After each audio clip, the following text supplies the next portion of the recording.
doesn't make sense is that nothing makes sense.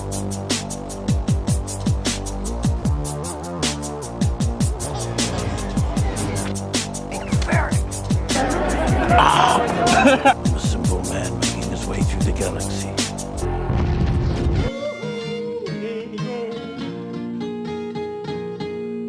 Let's start the show. And welcome to another episode of Geek Conclave Mixtapes. I'm your host, Eddie Fergoso. Once again, I am joined by my buddies Paul and Tommy. How's it going, guys? How's it going? Doing good. What's up? What's up? So we are going to be covering WandaVision and some other news as well. Just disclaimer for this, there's going to essentially be two versions of the podcast. Due to DRM, Disney Plus does not allow you to screen record it. So we tried this the other day with episodes 1 and 2 before 3 came out, and I kept having issues where it was going black screen, and I thought it was the browser.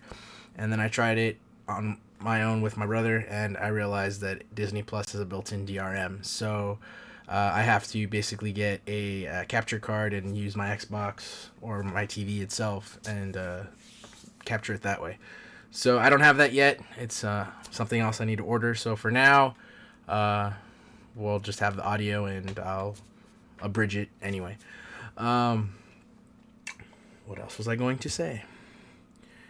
Oh, also another disclaimer. If I keep saying a lot, I apologize. I'm really tired. I worked a lot today. I'm just finishing a shift, so I am pretty much exhausted. But I still want to make this because I'm trying to make this a weekly thing so I don't get caught behind. Okay, cool. So yeah, before we do get started though, how have you guys been? How's everything? Good. Everything's good. Gone back to work. Not too bad. How's everything at work right now with like the whole COVID and stuff? Like, are they putting more people off like how they did you or no? It kind of seems like that, or because I know a few people that are kind of away from work for the moment, so I don't know if it's a strategic thing, but yeah, it's been kind of weird. Yeah. Still short-handed. And hey, I saw Jose today, so if Jose's listening, thanks for buying a TV. Oh, nice. Oh, what did Jose get? Put it on blast. Oh, what was that again? Yeah, what TV did Jose get? Put it on blast. I'm just gonna say he bought a 75-incher. Ah, nice. All right, so before we get to WandaVision and some MCU stuff, just to cover it, Xbox yesterday, which would be the 22nd, in the morning, had decided to raise the price of Xbox Live. So it went from being $60 for a year to $60 for 6 months. So they basically doubled the price in the middle of a pandemic when everyone's at home and already kind of short on money.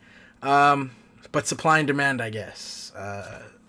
And then I came back from work and looked it up, and it already had been done. So I guess Microsoft backpedaled. So, ironically, if they didn't backpedal, I was going to ask you guys how you feel about it. I think it's pretty messed up. I don't understand the rationale behind doing that. They didn't add anything. Like, it was just, hey, we need to make more money, I guess. So I'm really confused by that move.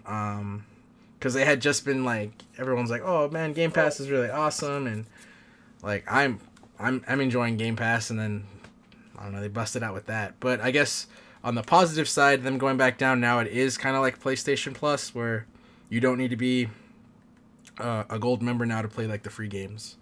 So before, I guess, in order to play the free games, you had to at least be gold member.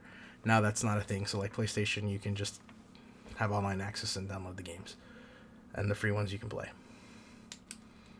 Who wants to give their 2 cents on this Microsoft's bullshit move? Do you want to start, Paul? Sure, why not? This would be the Xbox 180, by the way. But Yeah. It's a good one. Yeah.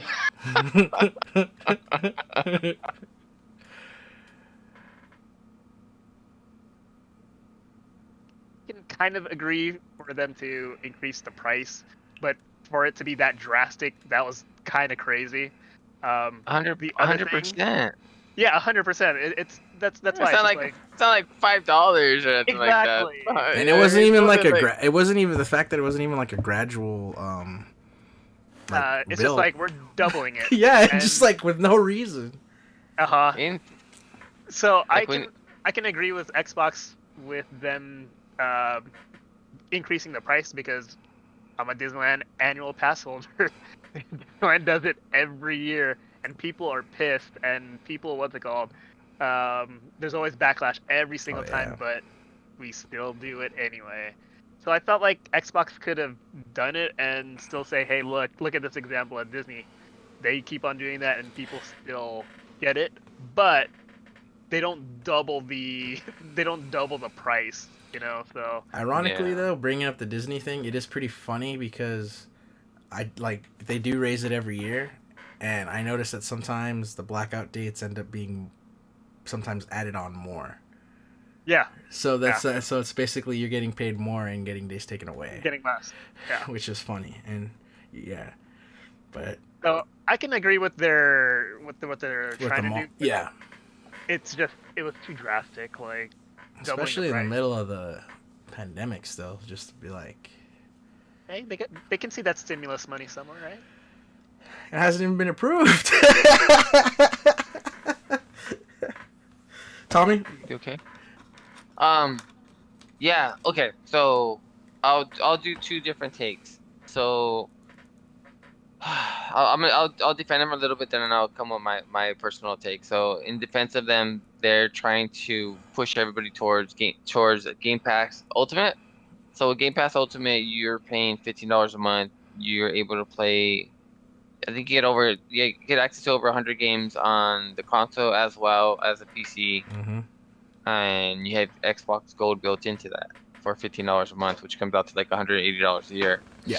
So right now you're paying. So if you're gonna do separate, if you do the Gold, $60 a year plus 100, so it's 60 plus 10, so like that's a 180 right there, I guess. So they're kind of just saying, hey, instead of paying for two separate things, just pay for this one thing and give us all your money that way. So that's what they're trying to do.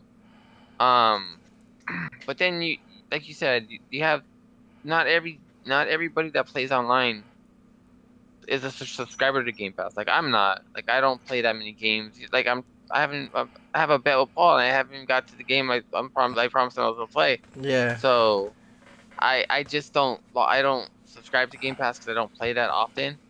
So it's a waste of money for me. But I will pay the online subscription, the Xbox Live Gold, and pay that $60 a year. And then so yeah, they just coming off of what happened last generation with the Xbox One, with the whole DRM and always online and forcing to connect down everybody's throat, and then to do this again, there's like they're already behind, they're already trailing Sony already, and it's like punching themselves in the face. Like they're doing a lot of good things as far as with the Game Pass and putting out the most powerful console. So like they're doing a lot. They're buying a bunch of studios up. So like we're all looking forward to all the games these AAA studios are gonna make, and then they do something like this, and it's like why? Well, who's in charge over there that's making these decisions? You know, like Phil Spencer. like and then, like we're yeah, and like we were talking about earlier. Like it's not a gradual increase like $1 or $5 or $10. It's 100% increase. Yeah, it's just straight up. You wake up one day and be like, "Hey, your thing expired. Give us $100."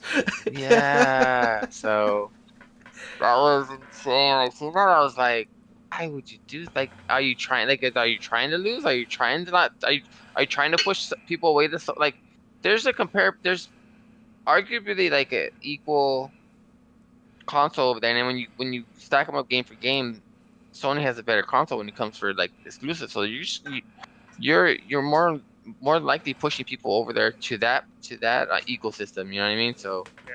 just it doesn't make any sense. It didn't make any sense at all when I seen that news. I was like, that's just I don't know. Like they need to hire people with more common sense. Like it's not like they're not a profitable company. It's not like they're not making money with the services they're offering right now. but they're just trying to be greedy and trying to force everybody into that service. Yeah, I So mean, you got. I mean, yeah, it's their business first, so it's always about making money. yeah, but that's not why I like you was. said, not 100% increase like that though. Yeah. It's just insane. Yeah, I didn't So, say but it I'm was the sorry. right move. Yeah, I cut you off, Paul. I didn't mean to cut you off. Oh no, Just I was just agreeing with you with that. yeah, that's the thing. Yeah. So that was my whole thing. Like 100%. Like it's not like from 69 to 79. It's from 69 to 120. It's like what? No, 59. 59 to 120. What the crap? That just make that was crazy. Yeah.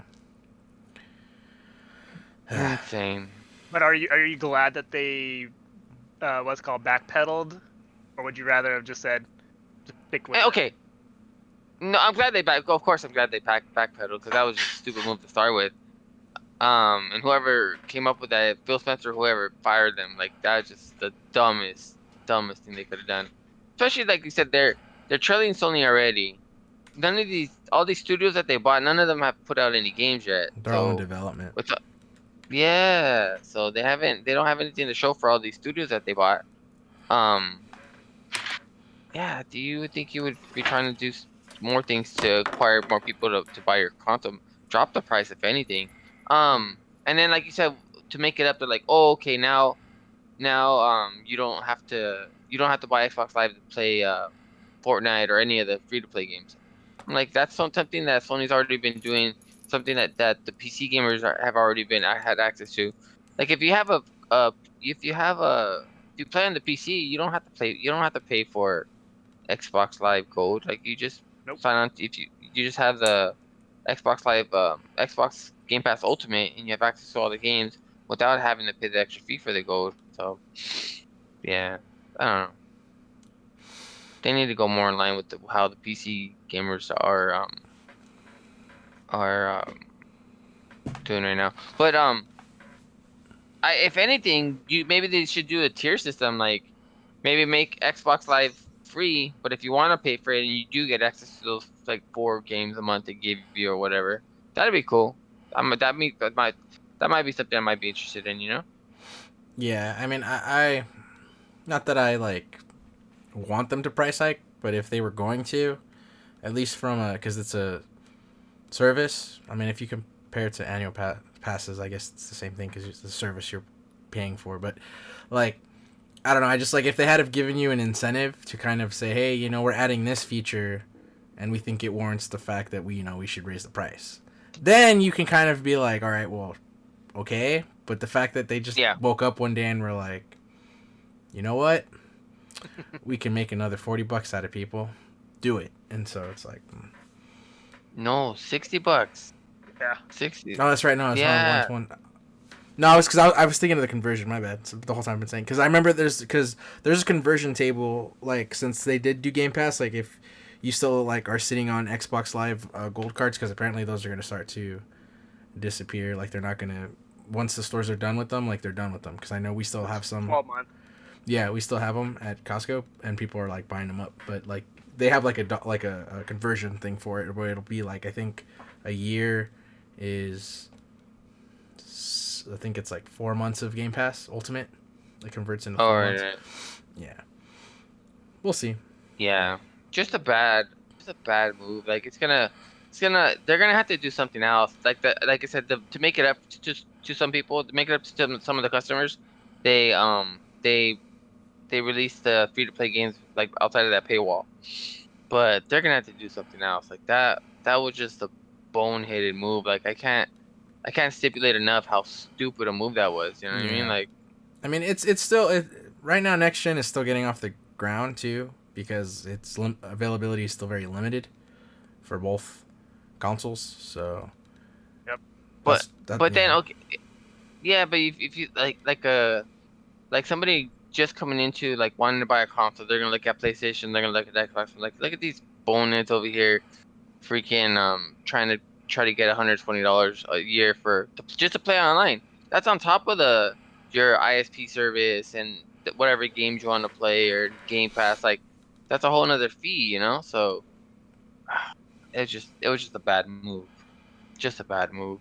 If anything, they should make Game Pass come with the Xbox Live Gold and then kind of phase it out that way. So then you're paying $120 a year for Game Pass and Gold. You know what I mean? Instead of doing the ultimate one, the ultimate like for So people that don't play on PC, that doesn't do anything for us. You know what I mean? yeah. We're paying that extra $5 a month for not even for games we're not gonna even play on the PC. So So if they had done the price hike that way, but then said, okay, we're getting rid of Gold, now it's just Game Pass, but Game Pass, like Game Pass Basic or whatever, or Game Pass Gold, and then that's how it's like just for Xbox.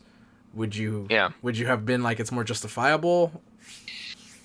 yeah, I would have been more like, all right, that makes more sense. Like when they were talking about it, like I was listening to one of the YouTubers talking about the increase, and I was like, well, if they're gonna eliminate Gold, but they're gonna include Gold in the Game Pass, then maybe I'll just it's like another streaming service to me. I'm just another $10 a month, whatever. Like I'll do. I'm already paying for Netflix and Amazon already, so I was like, I'll just pay for Game Pass and I'll have access to all the games. Plus I have Gold, but to have the Game Pass Ultimate, like I don't play any games on PC, so that doesn't do anything to me.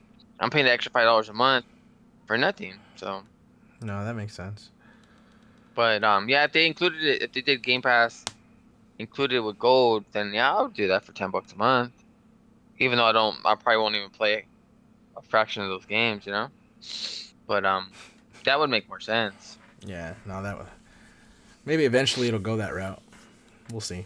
Yeah, I the best thing they could do is just eliminate that whole having to pay for your own pay to play. I guess. I mean, I like the service. Don't get me wrong. If you play games online, um, I don't have any issues with voice chat, like the voice chat, the party chat, all the features that they include with that whole their ecosystem. Like, it's justifiable to charge $60 a year for it. But like I said, you don't have those fees when you play on the PC for all the PC gamers. You know what I mean? So if they would go like, and they always try to model their consoles and their games or whatever. Like they make games for the PC, so why wouldn't they kind of try to model their console more after their console services more after the PC? You know what I mean? Yeah. Maybe charge extra for your Game Pass, but eliminate the Xbox Live Gold. Like they need to do something to make up for that. That whole making Fortnite and all the free to play games free, that's not enough. I don't think that was a big blunder. So it's a bad PR move, my opinion at least. Yeah, we'll see. I know both companies have stuff that's gonna be more announced when it's more available for everybody. I think like March is supposed to be like some big news from both companies. And like I said, I would have, if PlayStation had announced like a price hike like that, then maybe you could justify your price hike. When you have PlayStation coming in at $49 a year for the service, and their service is fine. I don't have issues with the and you get better games on PlayStation Plus compared to Xbox. Like quick question. I think Xbox month is. Go ahead. I want to just I remember when PlayStation got hacked. Has Xbox been hacked like that? Like main like that? I know PlayStation was back in the day when, and I remember but and then that's when they started charging for it because it was free before, and then that was a way to kind of say, hey, like we have a paywall now to kind of help something. That was probably they did it on purpose to get everybody to pay PlayStation. No, I just remember that because I didn't have a PlayStation at the time, but I remember like a bunch of people were freaking out because I remember selling consoles and parents asking that question like, oh, is this hackable? And I was like, well, realistically anything's hackable, but I was like, I just thought I'd ask. I wonder if you guys knew. I don't know, Paul. Did you? I think I heard something that Microsoft might have got hacked a little bit, but they put a stop to it right away. Like they have better online services than PlayStation does. Yeah, not to the PlayStation's extent, but I will say from the PlayStation, what's it called, fiasco. I thought what they did was good towards the end, where what they did was that they had like a group of like really popular games that you can kind of select. And you can download, I think, either 2 of them for PlayStation 3. And if you had a PS Vita, or a PSP at the time, you get to select another 2 games out of the ones that they had on there, and that was their way to say like I'm sorry. So I mean, if you had the PSP and the PS4, it's almost like PS3. I mean, it's almost like getting another 4 games for free. Yeah. But all I know is that I remember when it was hacked. I think they were down for like almost a week or something like that. But to me, it didn't bother me because I play RPGs. So Yeah. That would be a good like good way to say like I'm sorry, like give some free games away or something like that. So 50%. that's the best way to do it, you know. Or just eliminate Game Pass. I mean, Xbox Live Gold altogether. Say, you know, you're already paying for your Verizon, your AT&T, whatever your ISP is. You don't have to pay for it to play online. That'd be cool, but we'll see. Eventually, I'm sure they'll get there eventually. Yeah, I don't know. From the looks of it, they're trying to charge more, so I don't know if they're gonna try to eliminate that fee. But I don't know. If I was Xbox, I'd be trying to do anything to try to catch up to PlayStation. I think PlayStation's still the market leader, so I would be trying to do anything to try to get to their level on their, like, as far as sales, game sales, anything to do with that. And that was a big step backward. So Well, hopefully they'll recover. Yeah. We'll see. we'll see. But yeah, that was. I mean, just little. No, it's good. Yeah, I want to talk to you guys. But I was gonna ask you about it. When I heard about it, I was like, let me text you guys. Like, oh no, we'll talk about it in the podcast better. But yeah, I was right away like, hey, let me talk to you guys and see what you guys thought about it. Yeah. How about you, Eddie? What do you think? What do you think? What do you think about it? And what do you think they should do to try to like reconcile with all their fans and stuff and all their customers? I mean, they already backpedaled it, which, I mean, I think like that's the basic part. As far as like to get back in people's graces, maybe just I guess it would just be free games at this point. But like not like. I don't know what free game they have that's like their own thing to actually give away for free. Not a lot. Because they don't have, like, that's new anyway. Like yeah, I don't really know what they would do, but I mean, if they would do something like that, maybe. I don't know. They put all their games on Game Pass, so you have access to all their games, all their first party games. So if you're a Game Pass subscriber, you already get access to all their games. Actually, I think I know what they could do. Just if they want to justify Game Pass, they should give away a free month to everybody.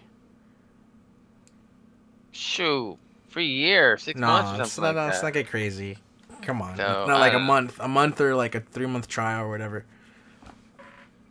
Yeah, that'd be good. Because I know they already do the $1 for 3 months, so I would say if they're gonna just do that, just give it away for free, and and to make people not abuse it, be like it's a one time thing, but like you get to that way you can at least try the service.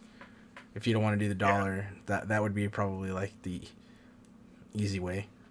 And this is what PlayStation did for the compensation to their users. So I just looked it up right now.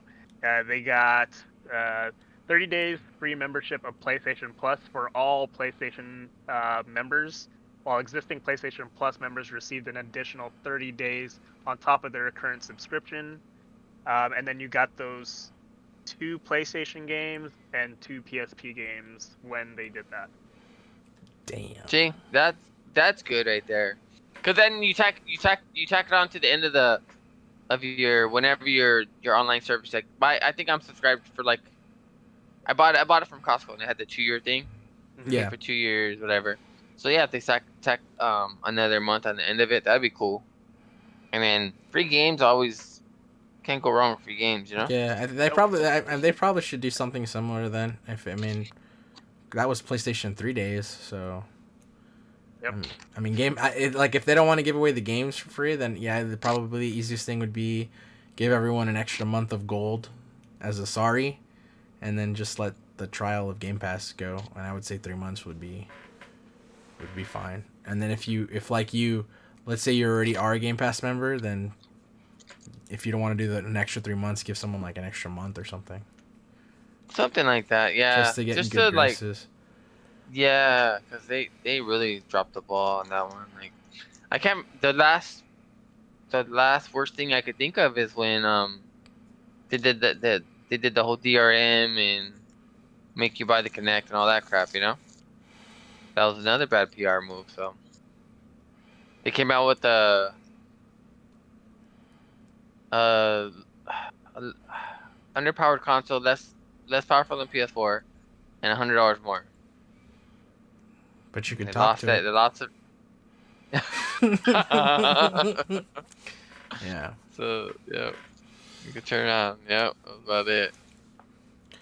But yeah. No, I mean, yeah, we just wanted to like kind of talk about that for a little bit. But we'll move on to the Marvel stuff. So before we talk about WandaVision, just because like the other day I was looking at it because I was like, oh, what else has like changed since this was originally not supposed to be the first MCU television show. It was actually supposed to be It was supposed to be yeah, I was say Captain America, Falcon and Winter Soldier was supposed to be the first one, but due to COVID, all that crap switched over. So if original plan had have stayed, we would have seen Black Widow, Eternals, and then we would just be in the Disney Plus phase. So we would just be Falcon and Winter Soldier, and maybe WandaVision would be starting. I don't know.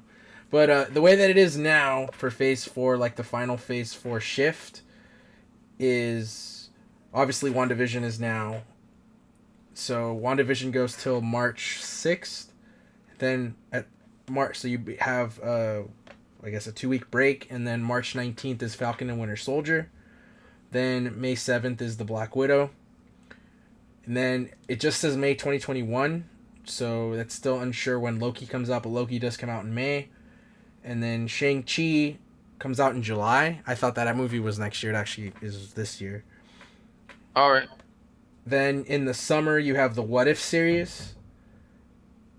Late 2021, so I'm thinking maybe before Mandalorian or after, unless Disney Plus is just going to basically blow their load and do 2 shows at the same time. You'll have Hawkeye late 2021, and apparently Miss Marvel late 2021. So I don't know in what order, because you got to figure... Because they haven't really had like one of their A+ shows running at the same time, because you have Mandalorian, and the Mandalorian ended, and then WandaVision came. So I don't know if next year, because you're going to have the Book of Boba Fett, and then we'll see if that like does anything with these shows. And then movie-wise, you have Eternals again, November 5th, and then right before Christmas, Spider-Man 3, and then next year in March 25th is Doctor Strange, and then in the summer, in May, you have Thor: Love and Thunder. Next year, Thor? Yeah, so the next year they only have, as of right now, have 2 movies. Okay. The only thing I'm thinking about when you said it that way is that if they're able to skip Black Widow and Eternals, that means to me that they're not really integrated that much into the universe just yet, that they can skip them like that. You know what I mean? Well, I was gonna get that, because the other movies that have been announced, I'm assuming they're just Phase 5, would be obviously Captain Marvel 2, Black Panther 2, Ant-Man and Wasp 2, or Ant-Man 3, however you want to call it, and then the TV shows, so She-Hulk, Moon Knight. Am I missing something? I'm missing something, aren't I? I feel like I'm missing a live action one. Captain Marvel? No. Miss Marvel? No, because Miss Marvel's already in there. It's just because Miss Marvel got bumped up. So, no. So yeah, so the other 2, you have She-Hulk and Moon Knight, which would be Phase 5, and then the Blade movie. Or if there is a Blade movie, we just know that Blade's been cast, but it could be like Civil War, where he makes his first appearance, and for all we know, he could be in Doctor Strange, or even one of the TV shows. Yeah, he crosses over with like Moon Knight and Morbius more, but Morbius is more of a Sony property right now. I know So they're they might wanting to interview make it. that, yeah, because if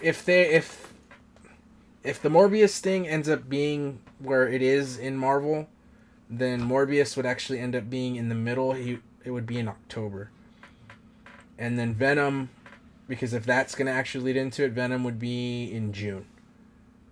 So you'd have, let me count this here: 1, 2, 3, 4, 5, 6, 7, 8, 9, 10, 11. You'd have 12 Marvel properties if you're including Venom and Morbius, or just 10 in general. In the next 2 years? In the coming year, yeah. Wait, for 2021 and 2022? No, 2021 okay. only. You'd have a total of 14 if you add the 2022. Oh wow, that's a lot.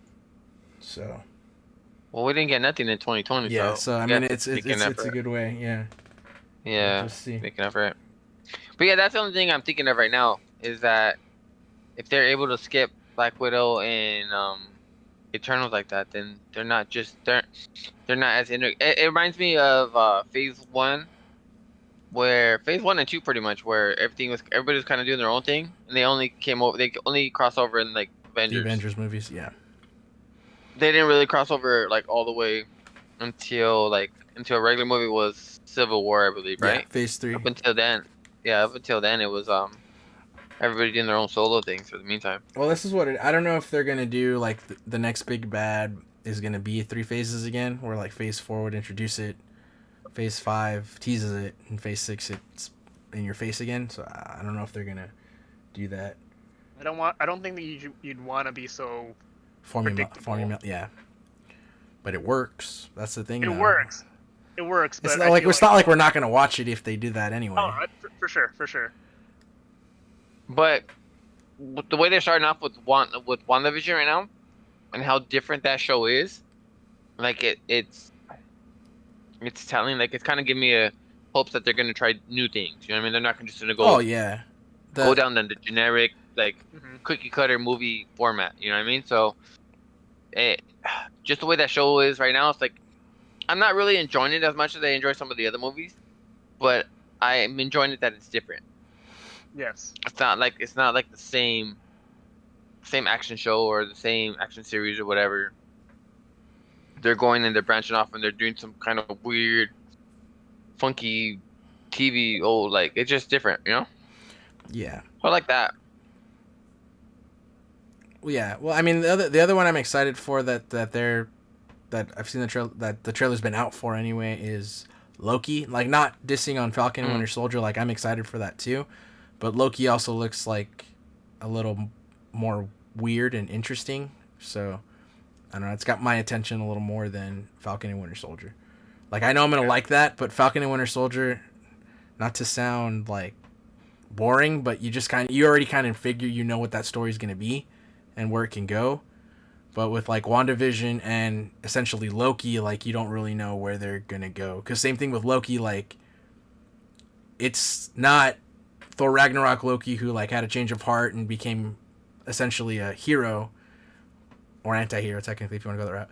It's full on like bad comic book evil Loki who got his own TV show. So it's still Loki from the Avengers Part 1, so yeah, so that's why I knew that was that was evil comic book Loki. So the other Loki got humbled just a little bit. I mean, he still tried to double cross Thor in Ragnarok, but he wasn't as evil as he was in Avengers, the first Avengers movie. So yeah, I get your point. That one does look interesting, and I get what you're saying about the Falcon and Winter Soldier, but I am looking forward to that one. Yeah, same. I am too. I don't want to make it look like I'm not. I'm just saying like the other two just intrigue me because it looks like they could go in a direction that we haven't seen in like new territory. they're going all all the backstories of like all the stuff that we don't really see in the Marvel universe. You know what I mean? They're having like time cops or all that stuff, or time enforcers or something like that. So, and they're doing time travel. So, yeah. They could take that show in a whole bunch of different directions. And they also said that some of those shows are just going to be like one-offs. Like get 6 episodes or 8 episodes, and that's gonna be it. Yeah. And then you'll see him in a movie or whatever else it might be, you know. So you don't ever know where these shows are gonna go, if they're gonna have multiple series, multiple seasons, you know. So not necessarily like the Netflix shows. like the Netflix shows, yeah, where it's one season after the next after the next. I'm watching Punisher season 2 right now, and it's starting to get a little bit better, but we'll see. Did you? Yeah. I ended up liking the second one better than the first one, but towards the end. Yeah, it's starting out slow, right? It's Yeah, it's it kinda has slow right a now. slow build. Yeah, it's really slow right now. So, but it's okay. I just seen I can't figure what episode I'm on, but where he fought all the Russian dudes in the gym, all the buff Russian dudes, and he beat them up with all the weights. Oh So yeah. that's pretty crazy, pretty gory. I think you're like gruesome. halfway through it. Yeah, so it's pretty cool. You were gonna say something, Paul? Sorry, we kind of cut you off. I was just gonna say that I like the format on why they're doing it with the miniseries rather than the movie, because I don't think with the phases that Wanda would have ever got a solo movie. So for Yeah. her to That's have true. at least maybe like 5 to 6 hours worth of content, I think that suffices for like her backstory. Yeah, So let you me, get more emotionally invested in the character. yeah, and you could be a little bit out there with the style and like how you see WandaVision. Like these episodes actually feel like more like comic books. Like each Mm-hmm. episode is actually like a book, you know. So I kind of like it that way, anyways. Yeah, I agree. It's different. I'm enjoying it. So as of I want to see now, where they're going with that. yeah, as of now, there's only 3 episodes out. So I just want to give like this disclaimer now. So going forward, if you're still listening and you haven't watched the 3 episodes yet, we're about to spoil the hell out of it. So you might want to dip out now. That's just my little disclaimer. But before we do a deep dive, I just because I've been looking at stuff and trying to like kind of make sense, because there's been a couple episodes where I'm kind of confused on some stuff. Not gonna lie, just because I'm not super familiar. Like I know the source material that they're using. I didn't read House of M. I didn't read the Vision stuff. I just know it's based off of it. So I went to look stuff up. And then I don't know if you know this, Tommy. You know that they recently made them not mutants, like Wanda and Quicksilver in the comics. I think I heard something like that. Yeah, so when I went digging for it to look up what was going on, like what this would mean and everything, I guess around the time after Ultron, so it was still with the Fox merger and everything like that, Marvel, to try to get more inside with the MCU, they came out and, spoiler alert, Magneto is not really their father anymore. So I guess they could be disconnected from the X-Men now, but the way that this line is going, I mean, you could still introduce them if they want to. So this is basically the MCU's version of House of M, and it's because Wanda is creating her alternate reality. In the alternate reality, she creates, her kids and all that stuff. So, which is what we're seeing now. So, I guess I could talk about the next part after, or should I just do it now? It's like about her kids, because I looked up her kids because I didn't really know. I thought she had a daughter, but she doesn't. She has 2 kids, which are Billy and Tommy, which came out in the 3rd episode. But, So I'm thinking they went with that storyline as far as I think you mentioned it. You briefly went over it where they're saying that she's not a mutant anymore. I'm thinking they did that because they didn't have the rights to the X-Men in the like the movie. yeah, rights of but them. well, it's because So- it's the comics for a different medium, so they could have done whatever the hell they wanted. Just Fox had the rights in movies to the mutants, and I'm saying, let me see if I can find it, because I got this from an article, so I give credit to the author. It is on IGN. Jesse, I hope I'm saying your last name right. Shadeen, Schedeen. Shadeen. He wrote because I was looking up about her children. Their superhero names are Wakan and Speed, and I wanted to see like about them. And when I went looking, because it says that the family tree of the Maximoffs is like really confusing. So it's right here. So this is straight from the article. So the plot twist remained in effect until 2014, where a corrupted Wanda attempts to cast a curse on her family members and finds only Pedro is affected. It turns out Magneto isn't their father, nor are they actually mutants. The twins later learn their true mother is Natalia Maximoff, a witch and a relative of Django and Myra, Natalia gave up her children in order to protect them from the dangers of witchcraft. The twins were experimented on by the High Evolutionary as infants before being returned to the Maximoffs to be raised in obscurity. As for the true source of their powers, even the High Evolutionary seems uncertain at this point. So I guess they kind of try to make it more like the movies, where they get experimented on to get their powers. I like that they're mutants better. It's just simpler. Yeah, I mean, it will. That's cool. I just like the fact that they're. I don't know. Maybe I'm old school, whatever. But I just like the fact that you can say she's a mutant. Those are the powers she was born with and stuff like that. But if you're going by the movie, then they did create their powers with the Mind Stone. So I guess that origin fits in more with the MCU than it does with the comic books, I guess. Right?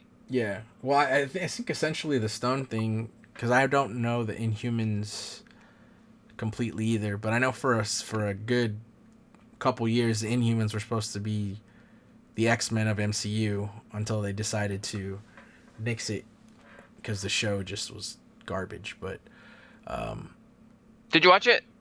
I watched the first episode and I wish I didn't. Saw the first episode. That big dog. That was about the coolest thing in it, and that was it. That hair, oh my god, that's for another episode. I didn't watch any of it. I got the reviews. It's not worth your time, dude. And they've already like kind of locked it away into obscurity. It's not. I don't know if they'll bring those characters back. Yeah. I guess we'll just go into the first 3 episodes. So, episode 1 felt very I Love Lucy-ish. Yeah, that's pretty much it. It was a black and white introduction to what was going on. Was there anything that like stuck out in the first episode that you guys liked, or did it kind of just all happen too fast? Nothing really stuck out. It kind of blends with the second one. Paul, you want to go? Yes. The things that kind of stuck out to me from episode 1 and 2 is the acting. I think the acting is really good in terms of like the 50s, 60s comedy. And not just that, it's like how they speak. If you like see Elizabeth Olsen and how she says like her jokes, it's a little bit more pronounced, more nuanced to it. And then you can kind of see it fade out as soon as you go to episode 2, and then of course episode 3. The way that she speaks isn't as pronounced, but like it's like so much of the I Love Lucy style on there. Same thing with the camera work. It's very tight shot, and then when those things happen, like towards the end of the episode, you see the camera changes. But yeah, those are like the things that I've definitely checked out on episodes 1 and 2 for sure. Yeah, the aspect ratio being 4:3, so black and white, obviously. Yeah. I didn't even notice the aspect ratio. I was just trying to figure out what the heck was going on. I was like, what's this? Where did Vision come from? Oh, I forgot to mention. Speaking of that, I guess when I was deep diving too, I guess there was supposed to be a cut scene, like there was supposed to be an end credit scene in Endgame, and it was supposed to be like teasing this, but they cut it. Oh. So Paul Bettany like confirmed that, like, he made the joke about like how he missed the payday for it, but I guess it was supposed to be like Wanda goes back into her like her house or something, and she opens the closet and there's a body bag in there, and it's Vision's body. Oh. So that's all it was. So like I guess it might have been too morbid or whatever, but Feige cut it. So that's like when Yeah. So but that's what it was supposed to be to like kind of lead up to WandaVision. So you just reminded me. I forgot to say that. So That's wild, actually. I think I don't know, like that. I think that would have been cool, but they might have also taken it out because like Endgame was supposed to be like the conclusion of something. Exactly. And that's just more questions. So I think it's just better to just cut it out. But that still would have been cool to see in theaters. I don't think that would have been cool, man. Like the whole mood would have been like What the fuck? all destroyed. Agreed. But yeah, I'm sorry. I would Tom. like to see it though. I would like to see it, like on Disney Plus, like a extra or something like that, but not like Paul said, not at that time. Not after, right after Endgame. That would have been too much. Yeah. Too much to handle. So, but yeah, I had a few people after Endgame. They thought that was it. That they weren't making any more movies. Like that was the end of the franchise and no more Marvel movies. That's how.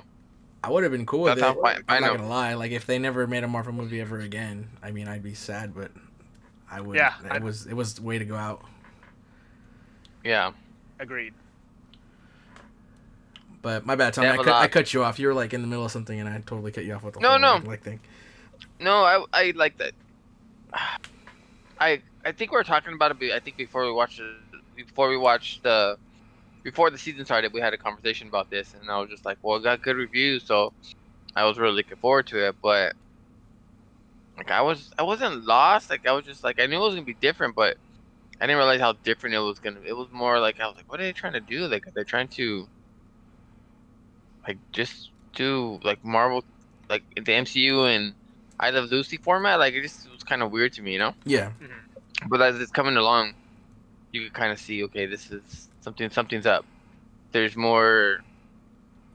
Something's going on behind the scenes with all these other characters that are in there, and they all have meaning and stuff like that. So it's just all about deciphering everything. And like I think Paul mentioned earlier, like they wouldn't have been able to tell this story in just a regular movie. You know what I mean? So it's kind of cool that they have this format to tell this type of story. You know, so I'm just looking forward to it. To the end of it. Hoping it lives up to the other movies. I mean, I'm sure it will. Like each episode is it has the Mandalorian feel in terms of like the next episode progresses the story, and it like builds. So because the last episode made me like, that's why like I asked you before we got on, like how much are you cool with me speculating? Because after all the stuff I read, I think I kind of figured some stuff like where they might even like what this does for the bigger picture of the phases going through because of her kids and everything. I seen some YouTube videos as well where the guys actually read all the backstories and know all those characters that they're thinking that some of those actors are portraying. Mm-hmm. And like, what if that's who they are, then this is what's gonna happen, or this is what we think is gonna happen. So I've been seeing stuff like that as well. I haven't really been watching too much of it, but I've been seeing a little bit. They're just kind of like saying this person might be that person, this actor might be portraying this celestial or whatever I think they described them as. So I don't know. So yeah, well, I'm curious. It's, like I said, it's different. It's going into a whole different realm of the MCU. So, and they have this whole platform to tell these stories on it with Disney Plus, you know. So it could be interesting. Yeah. No, we'll see. I like Paul brought up a good point. I like didn't really notice until like now when you start thinking about it. The first two episodes are very relevant of their time because the third episode the same way. It's very Brady Bunchy, and that's what it's supposed to be copying. Just really fast because there were a couple Easter eggs that got like pointed out. The first two, I'm just gonna say ones that I noticed off the bat. At least the reference, I could be overthinking it, but the commercials, because the commercial in the third one I think was a different person, so that might nix the idea. But I thought because in the first two commercials it was like the same couple. I thought it was kind of like her parents, like she might have been remembering her parents that way. Only because the toaster, since it's Stark Industries and everything like that, I figured the dinging noise at the end was like the bomb that killed them.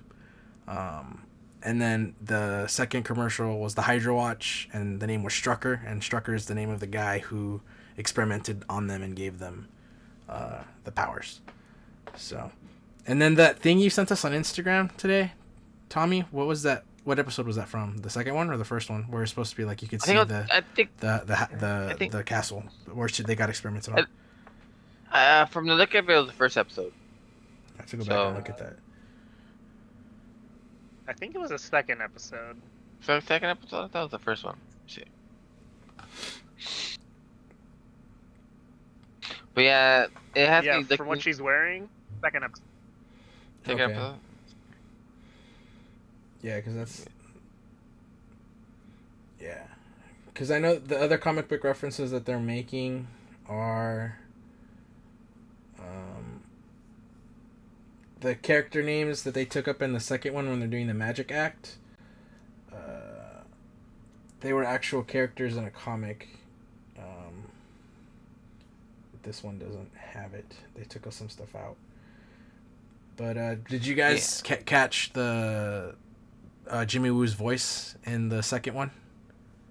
From the radio, right? Yeah. It's Randall Park. Until you told me. So, yeah. Yeah. Because I went back and watched it again after we did the test run of it, and then I caught it. I could hear the Randall Parkness in him. Okay. So I also think because this is a still image of it too, the hand that is watching is very feminine-ish, so I think that it is Darcy that is watching from the TV part of it. So, do you still have a Christian's question by chance? No, I was gonna ask you for that. What was it? Okay, let me get to this. That's it. Okay. And shout out to Christian for sending the question, by the way. Thank you. He says, "Do you think Wanda and Vision are trapped in an alternate world created by a shadowy organization?" Do you want to go, Tommy? No, I don't know if I want to go this deep into it, but I think I'm going with what you said, Eddie. Like, I don't know if you said this already, but I think they're trapped in Wanda's creation, like she created all this with her hex powers, like she's creating like her babies, and she got the husband she wants, and like she wants this perfect life, I guess. It's like a house with a white picket fence, and so I think this is her vision. So like that whole thing that happened in episode 3 with Geraldine, I think her name was, but I think she's Monica Rambeau. Monica Rambeau, yeah. Where I guess she was sent in there to try to like pull her out or get her to come back to reality, and Wanda didn't want to. And then also with the whole thing with the guy with the beekeeper. And there's been a few little ticks there. So the beekeeper, when they seen the beekeeper, she said no, and she restarted that whole scene, got him out of there. And then there was another one where Vision was saying something like, something's wrong here. She restarted that as well. Vision started over. So there's been a few different instances like that, where she stopped it and she's redid it because she's trying to keep that framework together, like her vision of a perfect life together. So I think it's her doing, and I think Sword's out there trying to get in, trying to bring her back out. So, but Hydra might have initiated it, trying to keep her occupied, so they're trying to do something else. So, like I said, it's a whole tangled weave that we need to figure out what's going on, you know? Yeah. But that's my 2 cents, I guess. What do you think? So my answer would be a little more complicated based off of all the comic stuff I was looking up. So I'll just talk about it now and then bring it up more when we do break down episode 3. I think it is there is I'll say like it's shadowy figure influence, but I still feel that it is Wanda's own doing. I think the whole show in general is Wanda dealing with just because Elizabeth Olsen, when they first like announced this at Disney, at the D23 thing, she was excited telling people that they were now going to see the actual true Wanda Maximoff and see what she's all about. And that's literally what the show is like a deep dive into her psyche. So from the get-go, like based off of all the movies and stuff, she's a very I guess depressed person because she's had all this like tragic crap happen to her. So I think that's why she's constantly like wanting acceptance from like the townspeople and everything. Like I think she wants like the perfect world, and this is like she can build it. So I think when things don't go right, that's why she'll do like the no and like reverse things because it has to be perfect.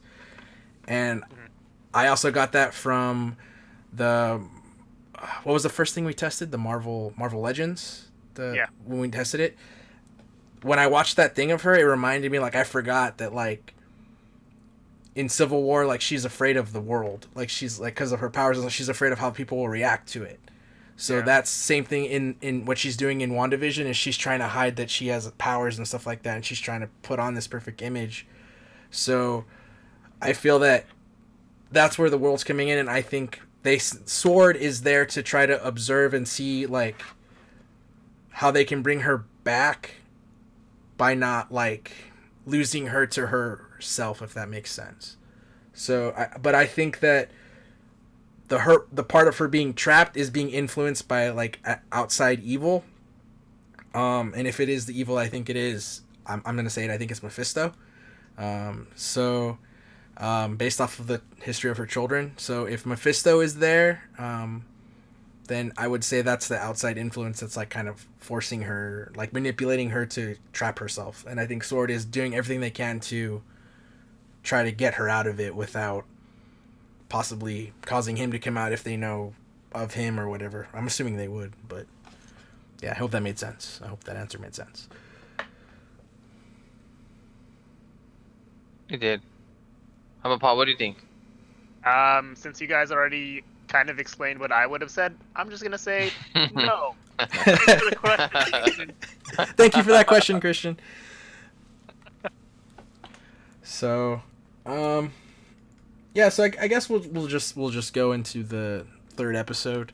So the third episode is color now, copying the Brady Bunch, gives us a 70s vibe. There wasn't really too many townspeople. It was just Neighbors. it was Agnes and then that other dude. And I keep forgetting his name. Was it Herb? Is it Herb? I think it's Herb. Forget. Like I only watched this episode once, and I didn't watch any YouTube videos. Oh yeah, I'm not watching. It was a weird episode. It was. That was the best one so far, though. I thought. Yeah.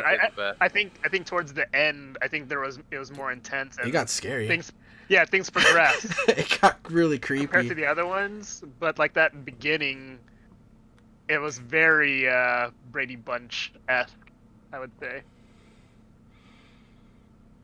Yeah. Yeah. Try not to spoil anything here. But, his name is.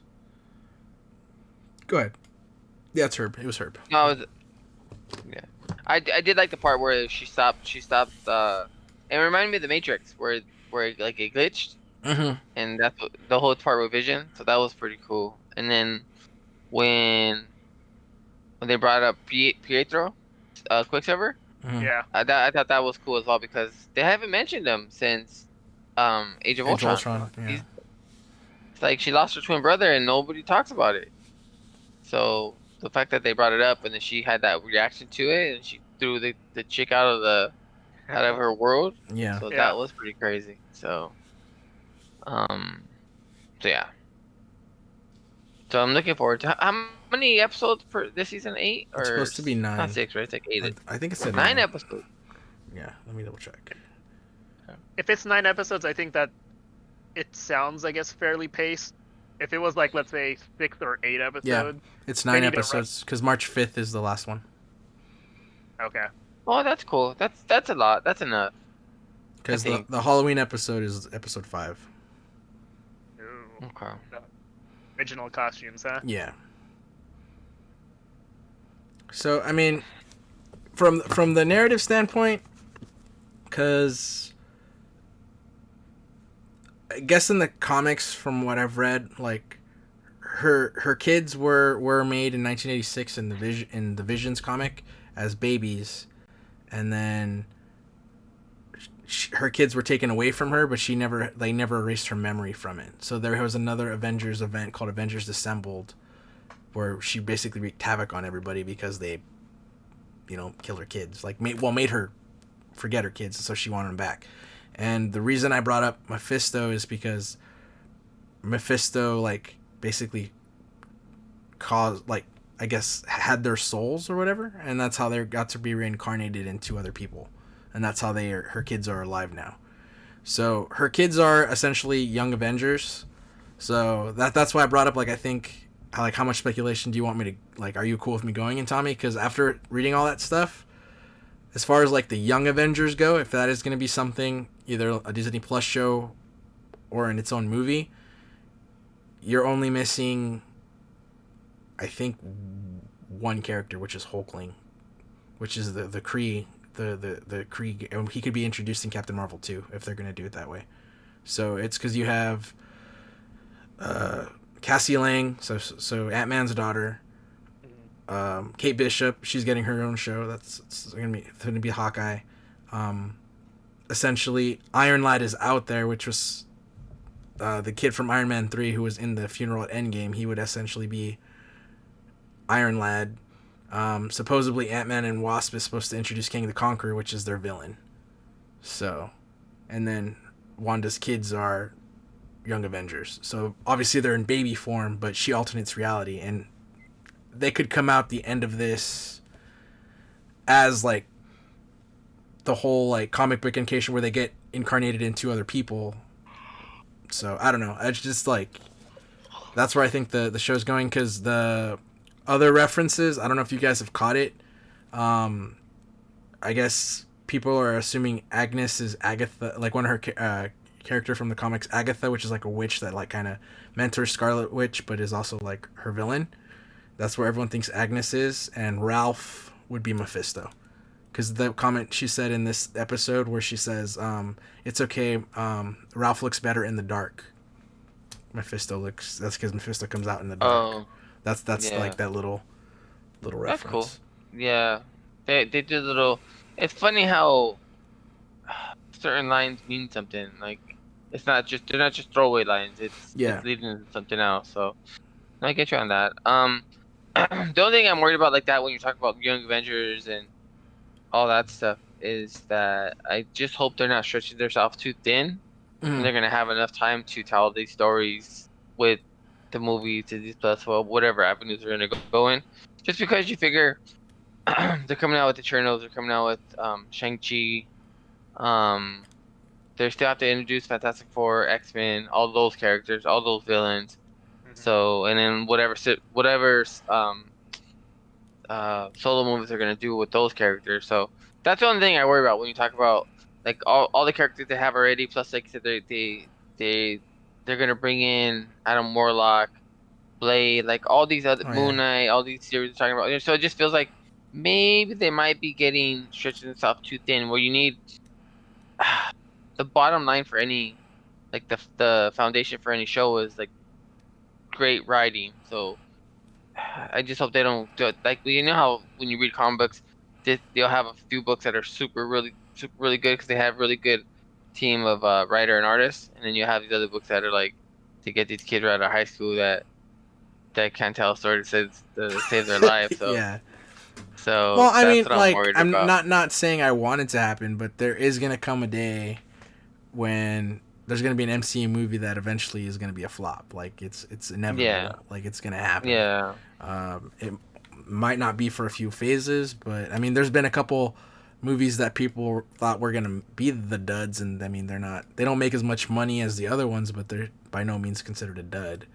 And it's like the Ant-Man movies. So Yeah, no, I get you. And I really didn't care for Ant-Man 2 at all. I think we're talking about cookie cutter, and I just thought that was so generic. I really didn't care for that one at all. So yeah. But yeah, that's my only fear is with everything that they're talking about. Like, it sounds cool. It sounds cool on paper, and it worked for the first up until Endgame. But now they set the bar super high, so they have to kind of live up to that standard. You know what I mean? So Yeah. And by introducing more characters, they might be diluting the pool and not be able to live up to the storytelling that they've been achieving these first few phases. So I mean, it just I'm depends. just worried about. I get what you're saying. At the same time, I also feel though like I think Marvel's trying to be like, look, we have all this rich history and all this like source material, and I think they're probably at the point where they just want to try and see how far they can stretch it. But Yeah. I not to diss DC, I don't think it's in that aspect where it's just like, or even like, no, I won't say DC, so it doesn't look like I'm like hating them, but I'll say like like Fox X-Men. Like, I remember after X-Men 2, I was like, oh, these movies are awesome, because X-Men 2, I mean, X-Men 1 had its faults, and X-Men 2, same thing, but X-Men 2 is still one of my favorite like superhero movies in general. And then the third one came out, and it was such a train wreck, and it was just the fact that like Fox threw mutants in there just to throw mutants in there. I don't feel that like the MCU is doing that. I feel like the MCU is like introducing characters that need to be part of a story. And so essentially, like, I mean, the Young Avengers thing could be a throwaway. Like her kids could not end up being in it. But because I still am under the impression, just based off of the way this is going, and just because of Wanda's powers, because I know in the comics she's gone against the Avengers sometimes. I think she might end up being the actual villain of the Doctor Strange movie too. She's getting pretty dark right now. Yeah, so. Without knowing it, like I think she could end up being like the villain, and this might end up causing that to happen. So, because essentially this is the House of M storyline, like it's. Like I still think at the end of the day too that this is like still her dealing with grief. That's why Vision is obviously alive, because she can't get over the fact that he's gone either. And I know that Paul Bettany said that there is a cameo of a character that like is that no one will see coming. So it's obviously not, I still think Quicksilver is going to show up in here as like a flashback, or possibly might show up as a character in her neighborhood. But he's not the surprise, obviously, because they just brought him up. So I don't think he'll be like the surprise cameo. Because they said the cameo you won't see coming, and it's like really a shocker. So. Oh, okay. That's something to look forward to. Yeah. Luke Skywalker. Mark Hamill. Mark Hamill. Yeah. That'd be crazy. But yeah, is there anything else you guys want to say, or did I kind of like over what do you call it, speculate? No, and that's another thing too, is that let me add something to that real quick. How I talked about them stretching out too thin. The one thing they've been really good at is bringing in good actors to be in these movies, and then with the shows coming up as well, they got Oscar Isaac to play Moon Knight. They got Haley Steinfeld to play Kate Bishop. Mm-hmm. So, and then they got the up-and-coming, I forget her name, to play Miss Marvel. So they're getting good actors and actresses to portray these characters. So I have high hopes when it comes to that too, and I would really like to see them do something with the Netflix shows. At least Daredevil, for sure, bring him in. I know he's supposed to be in Spider-Man 3, but bring him in somehow, like where he's either in the movies or has his own show again, and just interacts with the characters. You know what I mean? Yeah. He's a big part of that. He's a good character, so one of my favorites. So, but yeah, that's one of the things that they've been good at. Just like I said, it all comes down to writing, and Kevin Feige has his finger on the pulse as far as like what stories he wants to tell, and how they transfer a story from the comics to the movies, and it works. You know what I mean? So, like I wasn't a big fan of the Infinity Gauntlet storyline in the comics, but I love it in the movies. Like, yeah, it worked. It was perfect, you know. So they got to do that. They got to introduce Fantastic Four with Silver Surfer and Galacticus, and the X-Men with Magneto, and I don't know if you want to go to Shi'ar Empire and all that stuff, and like you could go all kinds of different avenues. You have your I mean, the Secret Wars could still be a major story too, because Far From Home kind of set that up too. If Captain Marvel 2 builds on that. Yeah. There's all kinds of paths you could go down to tell these stories. You know, what story you want to tell? You want to tell this story? You want to tell the like I said, Secret Wars, or wherever else, Avenger versus X-Men. Galactus coming to destroy the Earth with Fantastic Four. Like there's all kinds of stories you can tell. So it just depends how you depict it and how you work your way up to those stories. So that's it. So I was Paul, rambling. did you want to say anything? I'm excited to see what episodes 4 and 5 will be, theme-wise, just because since we're already done with the Brady Bunch type show. I don't think that they've showed anything past that in like the trailers, so I can't wait to see what type of knockoff TV shows that they try to emulate within the next couple. I think if I'm thinking like just the way that the show's been going, because the first episode was obviously like I Love Lucy-ish, which would be 50s. Yeah. The second episode was more Bewitched, which I believe was out in the 60s. Yeah. And then this third episode was the 70s, so maybe the fourth episode is 80s and the fifth episode is 90s. Yeah. So 80, I just want to see where it's heading. Yeah. 80s be more like what Bill Cosby, you think, or where do you think they'll go with that? With the 80s, or Growing Pains, or? I want to say, just because she was wearing an outfit that reminded me of it, and I want to say the house kind of looked like it. I think they do like a reference to Roseanne. Do Oh. they? But I think Roseanne was in the 90s, right? Or was it in the 80s? I think late 80s, early 90s. Yeah. Because she's in like I don't think- she's like I know because of the whole like I like don't thing think with that's her and Roseanne, Disney, yeah. like but I think, I mean, the politics aside, like her show was really popular in that Yeah. time period, because it's Yeah. I think episode 4 is in the 80s, and again I'm just going off IMDb because the picture is Agnes in 80s workout clothes, and then episode 5 is the Halloween episode, but I'm trying to find, there's like a image, like I'll put it on the video, but And yes, Roseanne did premiere in 1988. yeah, so it'd be in the 90s, but there's she's wearing like a flannel-ish type thing. It's like in one of the trailers, like her hair is like, it just, I don't know, I just, for some reason I get like Roseanne vibes from it, Okay. but I don't, that might be in episode 5, so we'll see. But because I think as far as like after the Halloween episode, pretty much trailer footage would be done. So 6, 7, 8, and 9 are like unknown territory where they're gonna go. So, and that's always like my favorite thing from Marvel movies, or just movies that do that in general, where it's like, holy shit, like you've already gone like 20 minutes into the movie, and then you're like, shit, that was all the trailer footage. And so like, you know, like going forward, like shit, this is all new shit. Yeah. So I don't know. I like stuff like that. So.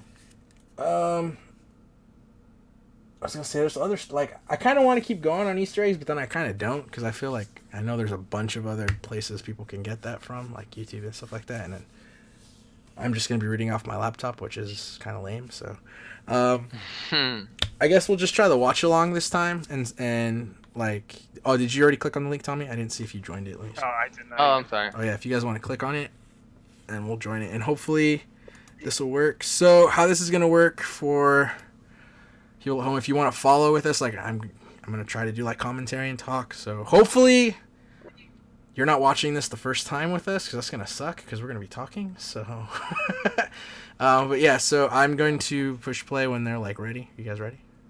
Yeah. So Yep. So 3, right?